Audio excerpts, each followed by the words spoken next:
Hello everyone, this is Nikhil. Welcome to my YouTube channel Learn Constant. Learn Constant में आपका हार्दिक स्वागत है।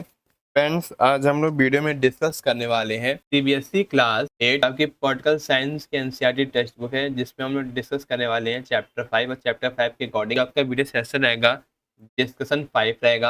और फ्रेंड्स, अगर आपको नोट्स वगैरह चाहिए तो आप लोग स्क्रीनशॉट ले सकते हैं। और फ्रेंड्स, वीडियो सेशन में आगे बढ़ने से पहले अगर आप ये वीडियो सेशन फर्स्ट टाइम देख रहे हैं, फर्स्ट टाइम आपने विजिट किया, तो आप हमारे YouTube channel learn concept subscribe करें और बेल आइकन को प्रेस करें, ताकि आप सभी तक लेटेस्ट एजुकेशन वीडियोस का नोटिफिकेशन आपको टाइम से मिल सके, आप तक टाइम से पहुंच सके। और फ्रेंड्स, अगर आपके वीडियो सेशन अच्छा लगे तो वीडियो सेशन को ज़्यादा से ज़्यादा लाइक करें, ज़्यादा से ज़्यादा शेयर करें अपने फ्रेंड्स को। और फ्रेंड्स, अगर आपको कोई भी डाउट है तो आप लोग कमेंट बॉक्स में अपना डाउट क्लियर कर सकते हैं। I will try my best reply to all. तो चलते हैं फ्रेंड्स, वीडियो सेशन को आगे बढ़ाते हैं, जिसमें हम लोग डिस्कस करने वाले हैं सीबीएसई क्लास 8 के एनसीईआरटी, जो आपकी पॉलिटिकल साइंस की एनसीईआरटी टेक्स्ट बुक है, जिसमें आपका लेसन 5 है, जिसका नाम है अंडरस्टैंडिंग मार्जिनलाइजेशन।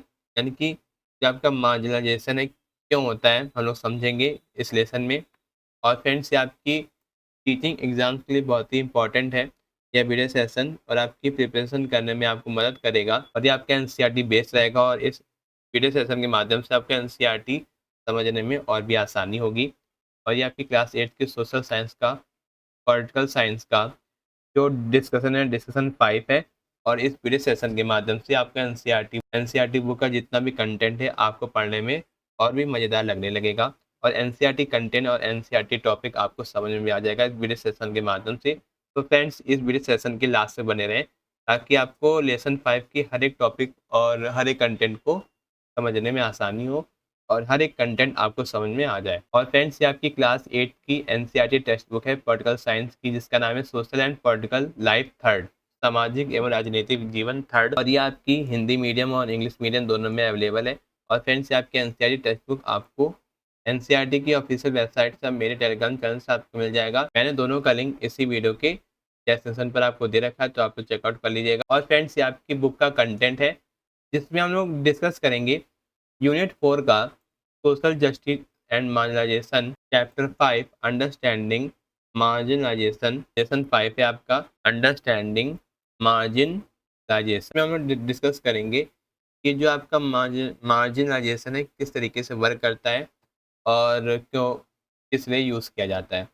सबसे पहला आपका टॉपिक है फ्रेंड्स, आपकी सीबीएसई क्लास 8 की जो आपकी पॉलिटिकल साइंस की एनसीईआरटी टेक्स्ट बुक है, जिसमें आपका जो लेसन 5 है अंडरस्टैंडिंग मार्जिनलाइज, यानी कि सामाजिक रूप से हम लोग किस तरीके से मार्जिन रख सकते हैं, पर पढ़े लोगों का मतलब समझना।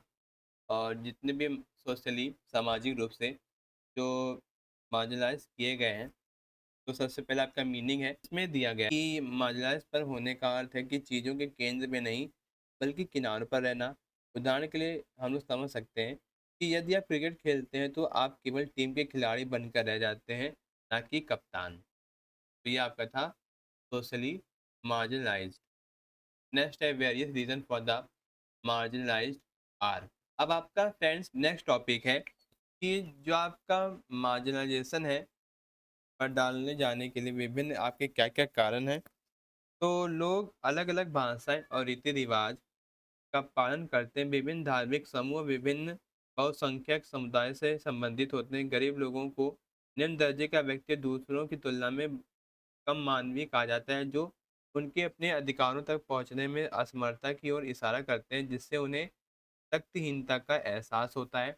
और जो आपका मार्जिनलाइज्ड है जो ग्रुप है, पर बड़े समूह से अलग होने पर अलग होने की भावना के कारण ये समूह अवसरों और संसाधनों का उपयोग नहीं करते हैं और अपने अधिकारों को खत्म कर देते हैं। वे खुद को शक्तिहीन और उच्च समाज से वंचित महसूस करते हैं। समाज के कुछ समूह सामाजिक, सांस्कृतिक और आर्थिक रूप से मार्जिनलाइज पर महसूस करते हैं। नेक्स्ट अब आपका है आदिवासी। नेक्स्ट टॉपिक है अब आपका आदिवासी। आदिवासी वे समुदाय हैं या मूल निवासी या जनजातियां हैं जो जंगल के निकट रहते हुए और रहते रहेंगे। और भारत में लगभग 8% आबादी जनजाति लोगों की है। और सबसे महत्वपूर्ण महत्वपूर्ण खनन, लघु उद्योग क्षेत्र और औद्योगिकी केंद्र आदिवासी क्षेत्रों जैसे राउरकेला, बोकारो, भिलाई, जमशेदपुर आदि में स्थित हैं आपके आदिवासी। नेक्स्ट है देयर आर द ओवर 500, यानी कि भारत में 500 से अधिक आदिवासी समूह भी हैं और विशेष रूप से छत्तीसगढ़, मध्य प्रदेश, गुजरात, झारखंड, उड़ीसा, राजस्थान, महाराष्ट्र, पश्चिम बंगाल, आंध्र प्रदेश और पूर्वांचल राज्यों असम, अरुणाचल प्रदेश, मेघालय, मणिपुर, त्रिपुरा, नागालैंड और मिजोरम में और उड़ीसा में आप 60 अलग-अलग आदिवासी समूह पा सकते हैं जो अनुसूचित जनजातियों और अनुसूचित जातियों में विभाजित है और अलग-अलग पदानुक्रमिक प्रणालियों का पालन करते हैं। वे राजा के शासन काल से जाति या जाति वर्ण के सिद्धांत में विश्वास करते रहे हैं और जो आपके आदिवासी विभिन्न जनजाति धर्मों का पालन करते हैं, जिनमें पूर्वजों आत्माओं, पर्वत आत्माओं, पशु आत्माओं, गांव की आत्माओं आदि की प्रार्थना करना शामिल है। वे इस्लाम, ईसाई धर्म, हिंदू धर्म, बौद्ध धर्म आदि जैसे धर्मों का पालन नहीं करते, लेकिन वे साम्राज्यों के समय से हमें प्रभावित करते हैं। नेक्स्ट है many Adivasi follow worship in Lord Jagannath. कई आदिवासी क्रमशः उड़ीसा, बंगाल और असम से भगवान जगन्नाथ शक्ति और तांत्रिक परंपराओं की पूजा करते थे, लेकिन 19वीं शताब्दी के भीतर कई आदिवासी ने खुद को ईसाई धर्म में परिवर्तित कर लिया, जो उनके लिए एक महत्वपूर्ण धर्म बन गया है। और आदिवासी एक अलग भाषा बोलते हैं जो मुख्य धारा की राज्य भाषाओं से अलग है। 70% से ज़्यादा आदिवासी संथाली भाषा बोलते हैं और इंटरनेट पर इस भाषा से जुड़ी कई पत्रिकाएं और प्रकाशन मिल सकते हैं। नेक्स्ट टॉपिक है अब आपका Adivasi and their stereotypes. Next topic है अब आपका आदिवासी और उनकी दुनिया यानी कि देयर स्टीरियोटाइप। आदिवासी को नृत्य, रंग बिरंगे परिधान, सिर पर पहनने वाले कपड़े, जीवन शैली और कई अन्य तरीके से विभिन्न रूढ़िवादी तरीकों से दिखाया जाता है। इसमें से पिछड़े विदेशी लगते हैं, लेकिन वे नए समय के साथ खुद को बेहतर बना रहे हैं और बदल रहे हैं और नए विचारों को अपनाने की कोशिश करते हैं और कर रहे हैं। नेक्स्ट टॉपिक है आदिवासी एंड डेवलपमेंट, यानी कि आदिवासी और उनका विकास किस तरीके से हुआ। जैसा कि आप अपनी इतिहास की पाठ्य पुस्तक में पढ़ चुके हैं कि भारत में सभी साम्राज्य स्थायी सभ्यताओं के विकास में वन अत्यंत महत्वपूर्ण है। लोहा और तांबा, सोना और चांदी जैसे धातु, ऐस, कोयला और हीरे, अमूल्य लकड़ी, अधिकांश औषधि, जड़ी बूटियां और पशु उत्पाद, मोम, लाख, शहद आदि और स्वयं पशु, हाथी, शाही सेनाओं का मुख्य आधार हैं और सभी वनों से प्राप्त होते हैं। इसके अलावा जीवन की निरंतरता वनों पर बहुत अधिक निर्भर करती है, जो भारत की कई नदियों को साथ में लेकर चलती रिचार्ज करती हैं और हमारी हवा और पानी की उपलब्धता और गुणवत्ता के लिए महत्वपूर्ण है। और 19वीं शताब्दी तक हमारे देश के अधिकांश भाग में बने जो भाग में वन थे और आदिवासियों को कम से कम 19वीं शताब्दी के मध्य तक इन विशाल भूभागों के बारे में गहन जानकारी, पहुंच और नियंत्रण थी। आपका था आदिवासी एंड डेवलपमेंट। नेक्स्ट टॉपिक है आपका हिस्ट्री ऑफ आदिवासी। फ्रेंड्स, अब आपका अगला टॉपिक है हिस्ट्री ऑफ आदिवासी, यानी कि आदिवासियों का इतिहास। 19वीं शताब्दी तक देश के बड़े हिस्से में जंगल थे और आदिवासियों को इस पर नियंत्रण था और उनके बारे में गहन जानकारी थी और वे अक्सर साम्राज्य को वन संसाधनों तक पहुंचने में मदद करते थे और औपनिवेशिक काल से पहले वे शिकारी थे जो खेती बाड़ी और खाना बदोश जीवन में जीने पर निर्भर थे। आदिवासियों को सार्वजनिक और निजी क्षेत्रों द्वारा अपनी आर्थिक स्थिति, वन और राजनीतिक नीतियों को बदलने के लिए मजबूर किया गया, इसलिए उन्होंने निर्माण स्थलों के उद्योग और घरेलू कामगारों के रूप में अपनी नौकरी बदल ली, जिससे उन्हें जंगल और उसके प्रवेश को छोड़ना पड़ा और 1830 के बाद आदिवासी राज्यों में चले गए और कुछ जो हैं कुछ देश छोड़कर ऑस्ट्रेलिया, मॉरिशस और कैरेबियन जैसे देशों में चले गए और असम में 70 लाख आदिवासियों ने सफलतापूर्वक चाय की फैक्ट्री शुरू की और इसके लिए मशहूर हो। नेक्स्ट अब आपका है Adivasi stepping toward development. Next topic है विकास की ओर बढ़ते आदिवासी। धीरे धीरे उद्योगों और कृषि के लिए जंगलों को साफ कर दिया गया।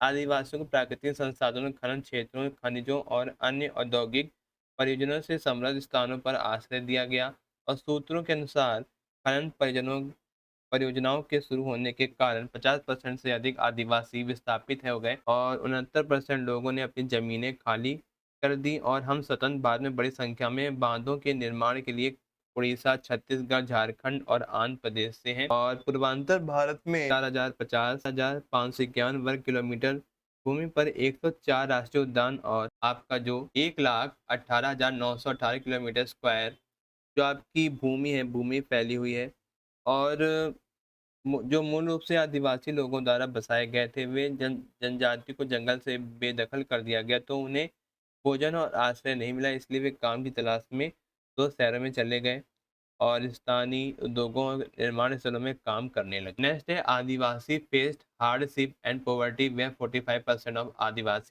आदिवासियों को कठिनाइयों और गरीबी का सामना करना पड़ा, जहां 45% आदिवासी ग्रामीण क्षेत्रों में और 35% शहरी क्षेत्रों में गरीबी रेखा से नीचे रहते थे और बेरोजगारी, कम साक्षरता दर, कुपोषित बच्चे, परंपराओं और रीति रिवाजों की हानि जैसे समस्याओं का सामना कर रहे थे। नेक्स्ट अब आपका marginalisation and minorities. Next topic है मार्जिनलाइजेशन एंड माइनॉरिटीज, यानी कि जो आपका मार्जिनलाइजेशन पर डाला जाना और अल्पसंख्यक क्या है। जनसंख्या की दर से छोटे समुदाय को अल्पसंख्यक कहा जाता है और भारतीय संविधान समाज और सरकार में बहुसंख्यक लोगों को अपनी बात कहने की अनुमति देता है। इसलिए समुदाय का आकार नुकसानदेह हो सकता है और इसलिए मार्जिनलाइजेशन पर जाने की स्थिति पैदा हो जाती है। इसलिए अल्पसंख्यक समुदाय की सुरक्षा आवश्यक थी, ताकि वे बहुसंख्यकों द्वारा हावी ना हो पाए और उन्हें भेदभाव और असुविधा से सुरक्षा मिली, जिसका उन्हें सामना करना पड़ सकता है। संविधान ने भारत की सांस्कृतिक विविधता की रक्षा के लिए सुरक्षा उपाय प्रदान किए। समानता और न्याय, सुरक्षित जीवन, संपत्ति और लोगों के कल्याण को बढ़ावा दिया तथा बहुसंख्यक और अल्पसंख्यक समुदाय के बीच में संतुलित संबंध बनाया। नेक्स्ट है in India 14.2% of the population. Bharat में 14.2% आबादी ज़्यादातर मुस्लिम हैं और उसमें मार्जिनलाइजेशन पर रखा गया समुदाय माना जाता है, क्योंकि उन्हें अपने सामाजिक आर्थिक विकास का लाभ नहीं मिलता है। 2005 में न्यायमूर्ति राजेंद्र सच्चर ने मुस्लिम समुदाय की सामाजिक, शैक्षणिक और आर्थिक स्थिति की जांच की और सुझाव दिया कि उन्हें एसटी और एसटी जैसे मार्जिनलाइजेशन के समुदाय का हिस्सा ले होना चाहिए। तो फ्रेंड्स, आज का जो लेसन है, लेसन 5 अंडरस्टैंडिंग मार्जिनलाइजेशन, आपका फिनिश होता है। आई होप आपके वीडियो सेशन आपको पसंद आएगा, पूरा डिस्कशन पसंद आया होगा। हमने इस वीडियो सेशन में सीबीएसई क्लास 8 की पॉलिटिकल साइंस का लेसन 5, जिसका नाम है अंडरस्टैंडिंग मार्जिनलाइजेशन, आपका जो लेसन का नाम है। तो फ्रेंड्स, आज का जो लेसन 5 है फिनिश होता है। आई होप आपके वीडियो सेशन आपको पसंद आया होगा। फ्रेंड्स, अगर आप ये वीडियो सेशन फर्स्ट टाइम देख रहे हैं, फर्स्ट टाइम आपने विजिट किया है, तो आप हमारे यूट्यूब चैनल लर्न कौन सब्सक्राइब करें, बेल आइकन को प्रेस करें, ताकि आप सभी तक लेटेस्ट एजुकेशन वीडियोस का नोटिफिकेशन आपको टाइम से मिल सके, आप टाइम से पहुंच सके। और फ्रेंड्स, अगर आपका वीडियो सेशन अच्छा लगे, वीडियो सेशन को ज़्यादा से ज़्यादा लाइक करें, ज़्यादा से ज़्यादा शेयर करें अपने फ्रेंड्स को, ताकि वीडियो सेशन आपके फ्रेंड्स के लिए बहुत ही हेल्प करेगा, आपकी टीचिंग एग्जाम्स की प्रिपरेशन करेगा। और फ्रेंड्स, अगर आपको कोई भी डाउट है, तो आप लोग कमेंट बॉक्स में अपना डाउट क्लियर कर सकते हैं। I will time my best reply to all. और फ्रेंड्स, ये हमारे सोशल मीडिया हैंडल्स हैं। फेसबुक, आप लोग लर्न कॉन्सेंट को आप लोग फॉलो कर सकते हैं फेसबुक पेज पर, इंस्टाग्राम पर, टेलीग्राम चैनल पर और ट्विटर पर आप लोग फॉलो कर सकते हैं, जहाँ पर आपको एनसीईआरटी के इसी तरीके के इंटरेस्टिंग वीडियोस और आपके अदर टीचिंग एग्जाम्स के इंटरेस्टिंग वीडियोस जो आपकी प्रिपरेशन करने में हेल्प करेगा, इन सोशल मीडिया हैंडल्स के दौरान आपको नोटिफिकेशन आप तक टाइम से पहुंच जाएगा। और फ्रेंड्स, आज का जो लेसन 5 है फिनिश होता है। आई होप आपके वीडियो सेशन आपको पसंद आया होगा। Thanks for watching this video. मिलते हैं फ्रेंड्स इसी तरीके के इंटरेस्टिंग वीडियो में। थैंक यू, धन्यवाद।